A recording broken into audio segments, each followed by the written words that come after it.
The impact of emergency department overcrowding on clinical education is our episode topic. My guests are doctors Brandon Wubben and Cory Wittrock, both attending physicians in the University of Iowa Hospital and Clinics Department of Emergency Medicine. They authored a recent article in JACEP Open titled The Impact of Emergency Department Crowding and Patient Boarding on Resident Point-of-Care Ultrasound Education. So let's get started.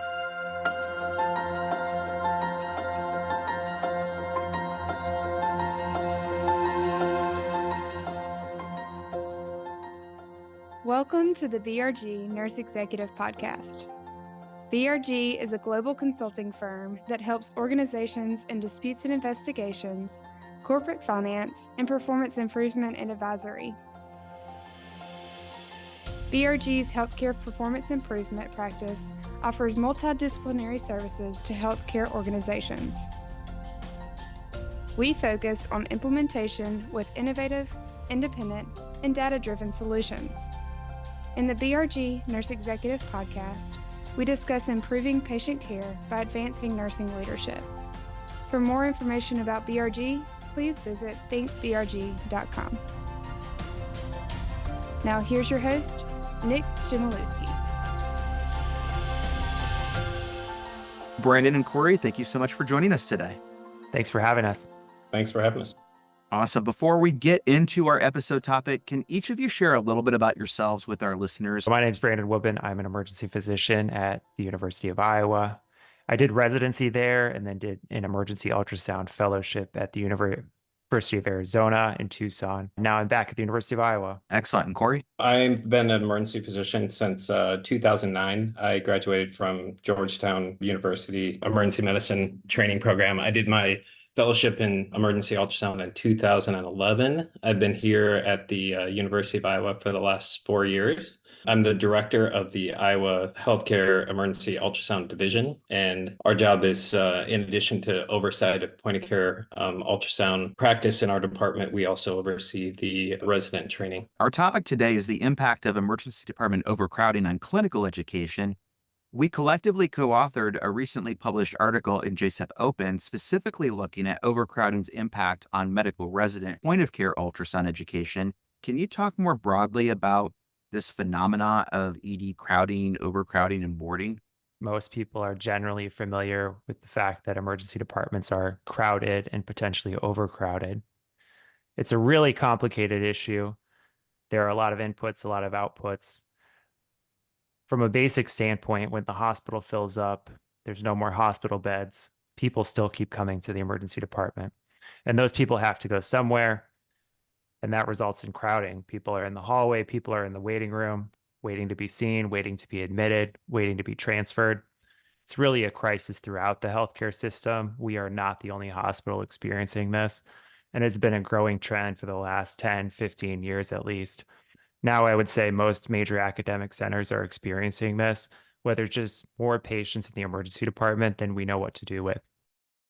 Boarding and crowding are not necessarily the same thing. Certainly, one of the things that happens is people are waiting in the emergency department to be admitted to the hospital, and we call that boarding, specifically those patients that are waiting to be admitted or even waiting to be transferred. They're boarding for admission or boarding for transfer. And that's part of the crowding problem, but not all of it. And so now that we have a better understanding of crowding and boarding, can you also talk about the current knowledge about how crowding and boarding impacts the quality of graduate medical education? What we know about how crowding affects our education currently is unfortunately very little. There have been some small studies looking at physicians and clinicians' perceptions of crowding and how that affects what procedures they're able to do in the emergency department, the subjective quality of the education that's provided. But we don't have a lot of objective data about how this is really affecting our learners. Cory, both you and Brandon mentioned that you did a fellowship in ultrasound, and there is this emerging use of point-of-care ultrasound, also known as POCUS, point-of-care ultrasound study, in emergency medicine. Where's this coming from? Why is this an emerging trend? Why is this happening in emergency medicine? And how is this a benefit for patients? It's not necessarily a new thing to the practice of emergency medicine. Point of care ultrasound has been a part of our practice for greater than 20 years cumulatively. What I think is changing is that the standard of care is really moving towards the use of point of care ultrasound. It really has become an essential emergency medicine procedural skill and an expectation of competency for people that are training in emergency medicine. The American College of Emergency Physicians has had now 3 iterations of their ultrasound guidelines. One in 2008, 2016, and 2023 was the most recent guidelines. And the core applications that we utilize point of care ultrasound for have grown from 7 to as many as 15 or more now. There's been a growing body of literature around emergency ultrasound and point of care ultrasound use in emergency medicine practice. And that literature would say that we practice safer with the use of point of care ultrasound in terms of procedural skills. It's more precise in terms of our diagnostic abilities. We practice faster in decreasing length of stay by using point of care ultrasound, and it improves patient satisfaction. So those are all reasons that emergency ultrasound is useful and important to our practice. Which leads us to this current study. Can you share the story behind this research study and the desire to explore the relationship between overcrowding and graduate medical education, specifically as it relates to point of care ultrasound? So both of us spend a ton of time in the department teaching our learners point of care ultrasound. And anecdotally, we really felt that when the department was really busy, when we were having severe crowding troubles, the education that we were giving our learners was just not quite as good. We were having a hard time finding patients to scan. And for a variety of reasons, it just is more challenging. So we wanted to take that and answer it in a research question saying objectively, what effect is this crowding having on our learners? Are they getting the education they need? And we had to find a way to measure crowding and a way to measure the education numerically to try to quantify what was going on. And so what was your methods that you used? Previously, researchers have developed a numeric score that tries to capture how bad crowding is in a particular academic emergency department. We didn't come up with this, but it's called NEDOX, and it's been extensively published at this point. Many academic ERs track this as a metric for how crowded, how busy they are. To give you a sense of what's in there, so it stands for the National Emergency Department Overcrowding Score. And some things that are in that measure are the number of ED beds that you have, the number of hospital beds in your hospital, how many people are currently in your ED, how many people are on ventilators, how many people are waiting to be admitted, and how long people have been waiting in the waiting room. It takes all of those things together and comes up with a number. The higher the number, the worse the crowding. The lower the number, the less crowded. It's an objective way of scoring things that translates across academic emergency departments. So we use that as our input and our measure of how crowded things were at any particular given time in the emergency department. To understand the outcomes that we looked at, I'll just give you a little background about how we teach point of care ultrasound at our shop. We have learners come in for scheduled shifts on weekdays where their only responsibility is to learn POCUS. They don't have any clinical responsibilities. They're just there, typically with one of us, but sometimes scanning independently to practice their ultrasound studies. We have a goal for them that they obtain at least 15 scans on that shift. Again, they're there just to learn ultrasound. They're not doing any direct clinical care, although they're certainly helping their colleagues who are currently working clinically. And we took that number of scans that the residents are achieving on each of those scanning shifts and looked to see if there were any associations between times that the emergency department NEDOX score was really high, indicating there was a lot of crowding, and whether the number of scans residents would get would go down during the times of increased crowding. And so, not to bury the lead, but what were your findings? We essentially found that the amount of crowding that our department was experiencing at any given time resulted in kind of a dose response to negatively impacting the amount of studies that our trainees were getting to perform during their shifts. And so what are some of the underlying causes or the thoughts behind this? Is this just because, the patients aren't moving, and because they're not moving, there's less patients available to scan?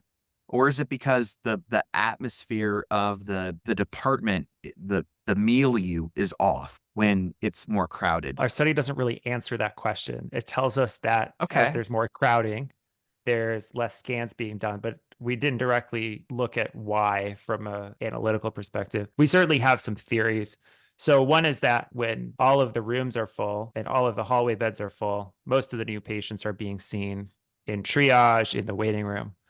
Technically speaking, if you're going to have someone basically sit there for 10 minutes and have a point of care ultrasound study performed, that's going to be really challenging to accomplish in the waiting room or in triage. So part of it is just physical space. You need somewhere private where you can have someone go so you can do the exam, get it completed.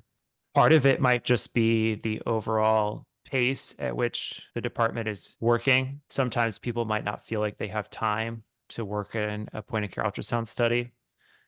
Now, for us as ultrasound educators, we'd say that time spent is well worth it, but the pressure that people are feeling to just move people through when the department is really crowded might be increased. What other areas of graduate medical education are potentially impacted in a department where you have overcrowding and patient boarding? And I know that this is one area of impact that you've seen in results, but where are potential other areas? So that's one question. The second question, which we can come back to in a moment, knowing this and knowing how difficult it is to solve boarding, what alternative strategies, if any, can be employed to assure that the learner has the opportunity to learn when you're in an organization that has boarding that's significantly impeding you getting those 14 scans? When it comes to the environment and crowding in emergency departments, one of the important things is to recognize the utility and the added value that point of care ultrasound has on patient care. So thinking about your environment and structuring it in a way that is conducive to getting point of care ultrasound performed in the department in a timely fashion. So things like having dedicated space available, maybe a single room or some space where you can utilize point of care ultrasound that has some afforded privacy, ability for lighting controls. That's one of the things we like to have, a darker room to perform ultrasound, and that doesn't happen in hallway beds or in triage or any of these spaces that we're trying to utilize for patient care. So a dedicated space would be an important thing. And then I also think that looking at the environment of the department that you're practicing in and where can point of care ultrasound improve your length of stay for patients and really target those applications. So things like first trimester pregnancy studies, when you just need to make sure that the pregnancy is in the right spot, that can really impact the flow of your department and those patients in particular. So think about specific applications and where you can provide an environment to get those things done. So we've learned that it's impacting your learners as it relates to doing ultrasounds. Where are some other areas where you think that boarding and overcrowding may be impacting education? So there's good literature at this point about clinical outcomes and boarding and crowding. We know that crowding is bad for our patients, especially older patients, but really everyone. We're only starting to figure out the ways in which boarding and crowding are bad for our learners. And certainly that was the impetus for this study. My fear is that there's a lot of other hidden ways in which boarding and crowding are affecting the training that our residents and nursing students and PA students and really everyone involved is probably affected by this more than we know. Just starting to identify some of those effects and try to quantify them is the first step in understanding the problem. Can you share with the other nurses that are listening the list and where you think the greatest benefit is on length of stay? Because if I'm an ED leader that's listening right now, and I've got physicians that are really talking about the impact of ultrasound, if there's really an opportunity here for me to double down on length of stay in the department by leveraging this, maybe I really should focus in on this. Some of the core applications that we utilize point of care ultrasound for would be the FAST exam, assessment in trauma, cardiac exam, lung exam or thoracic exam, gynecology, OB, aorta, biliary, renal, DVT, soft tissue, ocular exam, and procedural guidance. So some of the areas where I think point of care ultrasound can be utilized to decrease length of stay would be one, the OB situation where first trimester pregnancy patients come in with vaginal bleeding and abdominal pain all the time. And that's a quick assessment that if the pregnancy's identified in the right location, that decreases our length of stay significantly. And there's literature that backs that up. Some of the other things are on the diagnostic side. So just having a solid diagnosis early on in the patient's care can really impact the direction and the flow of that patient's care in our department. So those are things like the FAST exam, the thoracic exam, the aorta, the biliary, the renal exam. All of those can really impact the direction of care. The guidelines as far as the FAST exam, there is a scenario where you have a patient who has low blood pressure and a positive FAST exam, and those patients should go directly to an operating room and not have any more evaluation done in the emergency department. So huge impact in length of stay for trauma patients there. And then on the other side of this, the procedural guidance, there's a long list of things that we use ultrasound for in procedural guidance. And most of the literature in those areas would say that we do it safer, but also do it more efficiently, faster with fewer attempts. And so all those things can impact length of stay. You two work in an academic medical center with a very high acuity, very high case mix index, and pretty significant volume in the 50,000+ range of ED visits per year. But thinking about in smaller EDs and in community EDs where you may not have ultrasound available in your ED 24/7 as an orderable test, you did mention DVTs as an example. Are there types of studies that maybe as an ED physician you would order an ultrasound on that needs to be done by a technician that cannot be done as a point of care ultrasound? If so, what are those? And I guess where my question is going, it's more away from the learner question here of the impact on graduate medical education and more on a staffing side. If I'm in a lower ED and I'm wondering how do I staff my ED with ultrasounds technicians in the middle of the night, is one potential solution really just to look at the capabilities of the emergency medicine doctors and seeing what their capability is in these smaller rural hospitals. Went way off on a tangent there, but some of our CNOs and CNEs may be thinking this question. It's a good question. I don't think POCUS can replace everything that a sonographer can do.